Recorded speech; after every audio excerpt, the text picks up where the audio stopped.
তো এই ধরনের কাজ ট্রেনিং যদি আপনি একদম হাতে ধরে ধরে শিখতে চান তাহলে আপনি নির্দ্বিধায় চলে আসেন। একটা ফাইবার বসানো যতটা পারফেক্ট, মোটরটা দেখতে, ওয়াইন্ডিং এ এমনকি সুরক্ষা দেওয়ার ক্ষেত্রে ততটা পারফেক্ট, কারণ পরবর্তীতে কয়েল ঢুকাইতে গেলে যেন কোনো প্রবলেম না হয়। তো বড় করেই এক টুকরা ফাইবার কেটে নিচ্ছি। কাজ শিখতে চাইলে এখানে তো সরাসরি এসে ট্রেনিং করার সুযোগ আছেই। স্বাগতম জানাচ্ছি গ্লোরিয়াস অটোমেশন থেকে। আজকে একটা বড় ভিডিও হতে যাচ্ছে। আমাদের সামনে দেখতে পাচ্ছেন এটা 25 এইচপি একটা মোটর আছে। এই মোটরটা সম্পূর্ণ পোড়া মোটর বা জলা মোটর বা জ্বলে গিয়েছে। সো এই মোটরটা আমরা খুলেছিলাম, আমরা এখন আবার খুলে দেখাবো। খোলার পরে আমরা তারটা গ্যাস করার পরে আমরা তারও কিনে নিয়ে আসছি। এই তারের গ্যাস বিটার দিয়ে কীভাবে গ্যাস করা হবে এবং কিভাবে ওয়াইন্ড করা হবে এবং কিভাবে আপনি ফাইবার পেপার কেটে বসাবেন, পুরা মোটরটা চালানো পর্যন্ত আমাদের সাথে থাকেন। একদম প্রফেশনালভাবে কাজ শিখতে চাইলে এখানে তো সরাসরি এসে ট্রেনিং করার সুযোগ আছেই, আপনি অনলাইনেও আমাদের সাথে থাকলে কিছুটা হলেও বেশ ভালো একটা আইডিয়া পাবেন। ওকে, দেখতে থাকেন সামনে কিভাবে কাজটা করা হচ্ছে। তো প্রথমে আমরা মোটরটা খুলে ফেলবো, ঠিক আছে।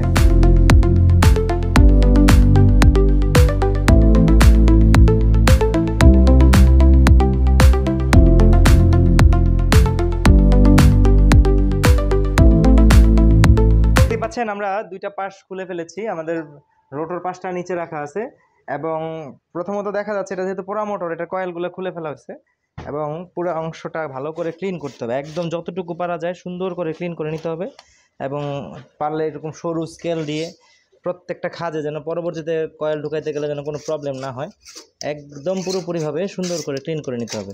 তো পরবর্তী অংশ আপনারা দেখতে থাকেন। একদম মনে রাখতে হবে যে কোনো মরিচা বা জং বা কোনো ধুলাবালি সহ ওয়াইন্ড করা যাবে না। পুরো অংশটা পার্মানেন্টলি পরিষ্কার করার পর পরবর্তী আমরা অংশে চলে যাচ্ছি। পরবর্তী অংশ তো বুঝতেই পারছেন, আমাদের ফাইবার বসাতে হবে, ফাইবার কীভাবে কাটতে হবে এবং ফাইবার কীভাবে মেজার করলে কীভাবে কাটলে কিছু কৌশল আছে, কিছু টিপস অ্যান্ড ট্রিক্স আছে, আপনারা ফলো করেন, খুব ভালোভাবে শিখতে পারবেন। এখন কথা হচ্ছে যে প্রত্যেকটা খাঁজ আমরা জাস্ট আমাদের যে স্টেটরের প্রত্যেকটা অংশের খাঁজটা পরিষ্কার করে নেওয়া হলো। পরিষ্কার করার পরবর্তী অংশটা হচ্ছে ফাইবার পরানো। তো ফাইবার পরানো নিয়ে এত প্যারেশানির কিছু নাই, আমরা নোম্যাক্স 7 নাম্বার যে ফাইবারটা হয় সেই ফাইবারটা নিলাম। আর ফাইবার পরানোতে আপনারা বুঝেন যে একটা কয়েল হচ্ছে আমাদের কন্ডাক্টর আর স্টেটরটাও একটা কন্ডাক্টর। দুইটা কন্ডাক্টরের মাঝখানে যেন কোনোভাবেই কোনো মানে কানেক্টিভিটি তৈরি না হয়, এটা যেন সবসময় ইনসুলেশন হিসেবে থাকে। তো সেই কারণে হচ্ছে এই ফাইবারটা খুবই ইম্পর্টেন্ট।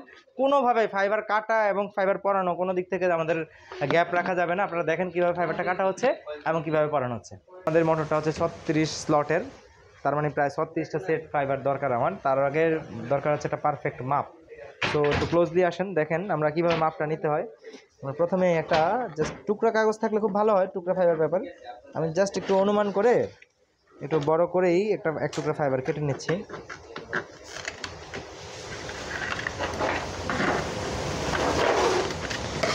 সো এক টুকরা ফাইবার কেটে নেওয়ার পর আমরা জাস্ট এরকম লম্বা ভাঁজ দেবো, পাশাপাশি দিব না, পাশাপাশি দিলে জিনিসটা পারফেক্ট হবে না। জাস্ট পেপারটা যেভাবে আছে লম্বা ভাঁজ দেওয়া হলো। ভাঁজ দিয়ে আমরা জাস্ট যে কোনো একটা খাঁজে আমরা জাস্ট ধরবো। এখানে দেখতে পাচ্ছেন জাস্ট আমরা খাঁজে ধরার পরে যেন বাড়তি না থাকে। আমরা খাঁজে দেওয়ার পরে দেখা যাচ্ছে এখানে কিন্তু বেশ একটা বাড়তি অংশ দেখা যাচ্ছে। সো আমরা এই বাড়তি অংশটুকুকে কেটে দিব। সো এখানে অনুমান করে আমরা সাইজ করে পারফেক্টলি কেটে দিলাম। তো পারফেক্টলি কেটে দেওয়ার পর দেখি এটা পারফেক্ট হয় কি না। এখান থেকে আমরা দেখতে চাচ্ছি যে মোটামুটি পারফেক্ট আছে। সো এই ক্ষেত্রে আরেকটা বিষয় তো আছে, তো আমরা এই সেম মাপে আমরা এক টুকরা ফাইবার আগে থেকে কেটে রেখেছি, দেখেন প্রায় পাশাপাশি কাছাকাছি মাপ, এবং এটার এক পাশে ভাঁজ দেওয়া হলো। তো ভাঁজ দিয়ে আমরা সরাসরি ফাইবারটা একবার এন্ট্রি করে দেখাই। সো ফাইবারটা যখন দেওয়া হলো, সো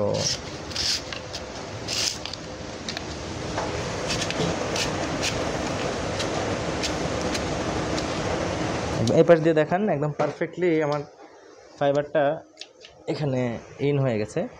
এবং এখানে একটা ভাঁজ দেওয়ার মূল কারণটা হচ্ছে যে আমি যদি এই পাশ থেকে টানও পড়ে এটা আটকে যাবে, এবং এই পাশে দেখেন এই পাশ থেকেও যদি আমি টান দেই বা কয়েল পরানোর সময় আমাদের টান লাগে তাহলে কিন্তু এটা আটকে যাবে। তার মানে এই দুই পাশ থেকে ভাঁজ দিয়ে লক দেওয়াটা খুবই প্রয়োজনীয়।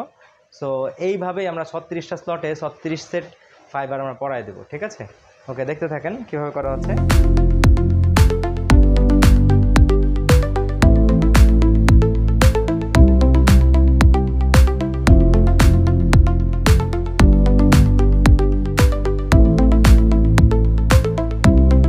দেখতে পাচ্ছেন খুব যত্ন করে ফাইবারগুলোকে কেটে নিতে হবে, এখানে কোনোভাবেই অবহেলা করা যাবে না। কারণ একটা ফাইবার দেখে একটু ঘুরে দেখান, একটা ফাইবার বসানো যতটা পারফেক্ট, মোটরটা দেখতে, ওয়াইন্ডিং এ এমনকি সুরক্ষা দেওয়ার ক্ষেত্রে ততটা পারফেক্ট। কারণ একটা ফাইবার যদি একটু এলোমেলো হয় তাহলে কিন্তু মোটরের আমার কয়েলটা কোনো না কোনো ভাবে রোটরের সাথে লেগে যাবে, এবং এটা খুবই মানে মারাত্মক একটা ব্যাপার হতে পারে, মোটরটা নষ্ট হয়ে যেতে পারে।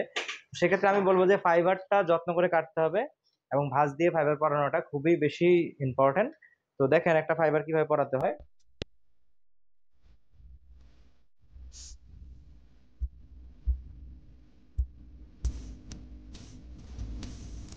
তো দেখতেই পাচ্ছেন আমাদের একদম প্রত্যেকটা স্লটে আমাদের ফাইবার পরানো শেষ, লাস্ট স্লটটা বাকি আছে।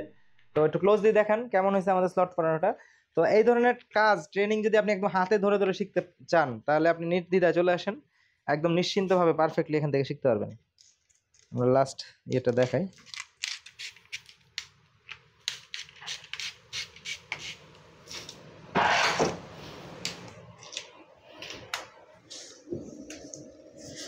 তো মূল কথা, আজকের ভিডিওটা এখানে শেষ করতে চাচ্ছি। আমাদের কালকের ভিডিওটা আসবে সরাসরি কিভাবে কয়েল পেঁচানো হয়, আর কয়েল পেঁচানোর আগে কয়েলের মাপ কিভাবে করব, আমরা গ্যাস মিটার দিয়ে কিভাবে বুঝবো এটা কত নাম্বার তার, এবং এক তারে বাঁধাবো না দুই তারে বাঁধাবো, সবটাই বুঝতে পারবেন। এটা হচ্ছে, আমি আগেও বলেছিলাম, এটা একটা 25 ঘোড়া মোটর বা 25 হর্স পাওয়ারের একটা মোটর, যেটা 36 স্লটের। তো 36 স্লটের কিভাবে ফাইবার কাটা হয় এবং কিভাবে পরানো হয়, এবং এটা খোলা থেকে শুরু করে পরিষ্কার থেকে আমরা শুরু করেছিলাম। এতটুকু দেখার জন্য আপনাদেরকে ধন্যবাদ। ভিডিওটি বড় হয়ে যাবে, এই জন্য আর কয়েল পেঁচানোটা এই ভিডিওতে দেখালাম না, পরের ভিডিওটা পেয়ে যাবেন। তো অসংখ্য ধন্যবাদ, সবাই ভালো থাকেন। আর সবচেয়ে বড় কথা হচ্ছে, এই ধরনের কাজ যদি শিখতে চান তাহলে দেরি না করে সরাসরি আমাদের প্রতিষ্ঠানে চলে আসেন, একদম প্রফেশনালি ধরে ধরে সর্ব ধরনের মোটর বাঁধা শিখতে পারবেন। অসংখ্য ধন্যবাদ, ভালো থাকবেন। ওকে।